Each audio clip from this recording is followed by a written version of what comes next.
আসসালামু আলাইকুম।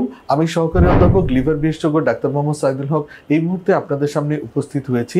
Liver cirrhosis রোগী কি খাবেন কি খাবেন না। হ্যাঁ, লিভার সিরোসিস একটি অপরিবর্তনীয়, স্থায়ী এবং দীর্ঘমেয়াদী ভোগান্তিকর রোগ।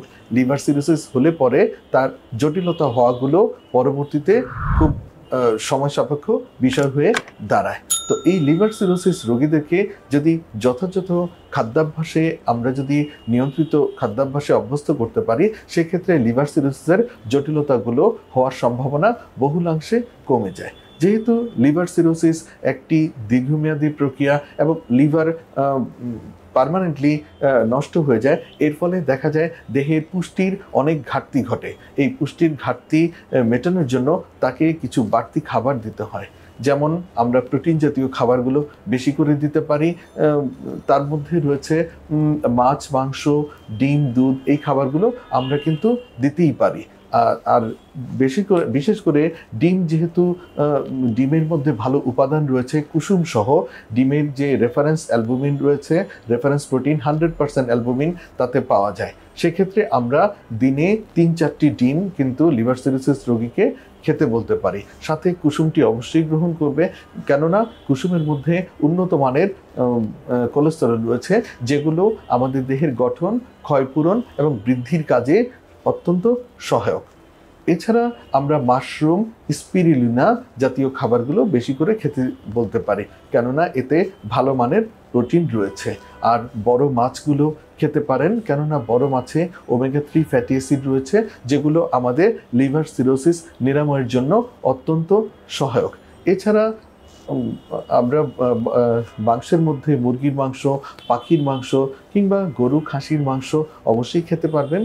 তা সেক্ষেত্রে বলবো মাসে 1-2 দিন এবং অল্প করে পরিমাণ মতো অবশ্যই বাড়তি চর্বি ফেলে দিয়ে গরু এবং খাসির মাংস কিন্তু গ্রহণ করা যেতে পারে।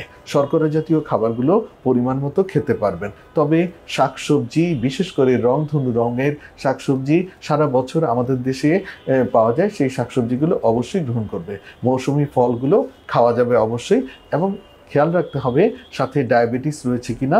সেই ক্ষেত্রে মিষ্টি জাতীয় ফলগুলো যদি কম করে খাওয়া যায় কিংবা বর্জন করা যায়, সেক্ষেত্রে ভালো ফলাফল পাওয়া যায়। আর টক জাতীয় ফলগুলো খাওয়া বেশি উপকারী, কেননা টক জাতীয় ফলের মধ্যে ভিটামিন সি থাকে এবং অ্যান্টিঅক্সিডেন্ট থাকে, যেগুলো লিভার সিরোসিস রোগীর লিভার সিরোসিস নিরাময়ে অত্যন্ত সহায়ক। সেক্ষেত্রে আমলকি, পেয়ারা, কামরাঙ্গা, জাম্বুরা, টমেটো, এই ফলগুলো প্রতিদিন একটি করে খেলে পরে সেটি আমাদের পুষ্টিবর্ধক, রুচিবর্ধক, উপাদেয় এবং শরীরের পক্ষে সহায়ক হিসেবে বিবেচিত।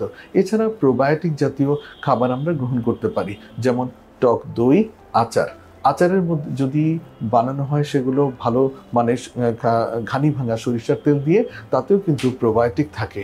এগুলো অত্যন্ত কার্যকরী এবং ভালো উপাদান দিয়ে তৈরি এবং দেহের পক্ষে অত্যন্ত সহায়ক। তবে বলা হয় যে লবণ যদি থাকে সেক্ষেত্রে লবণ অবশ্যই বর্জন করা লাগবে, কেননা লবণের জন্য লিভার সিরোসিস রোগীর পেটে এবং পায়ে পানি চলে আসতে পারে।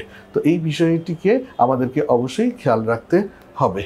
এছাড়া আমরা গ্রিন টি, অবশ্যই চিনি ছাড়া কফি ইত্যাদি খেতে পারি। সকল প্রকার বাদাম আমরা বেশি বেশি করে খেতে পারি, কেননা বাদামে প্রচুর ক্যালোরি রয়েছে। আর লিভার সিরোসিস রোগীরা যেহেতু শারীরিক দুর্বলতায় ভোগেন, তাদের এই দুর্বলতা নিরাময়ের জন্য এই বাদাম কিন্তু অত্যন্ত সহায়ক। তাহলে আমরা আজ জানলাম লিভার সিরোসিস রোগী কি খাবেন আর কি খাবেন না।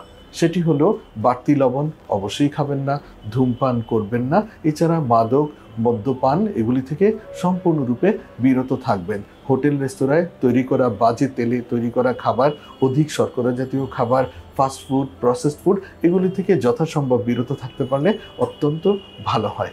এছাড়া যেটি করবেন, এনার্জি ড্রিঙ্কস, যেমন আমাদের দেশে বিভিন্ন রকম এনার্জি ড্রিঙ্কস পাওয়া যায়, এগুলি থেকেও বিরত থাকা লাগবে।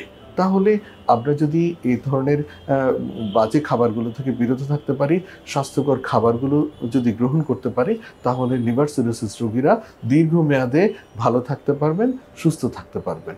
সুপ্রিয় ভাই বোনেরা, আজ এ পর্যন্তই। পরবর্তীতে আবারও দেখা হবে।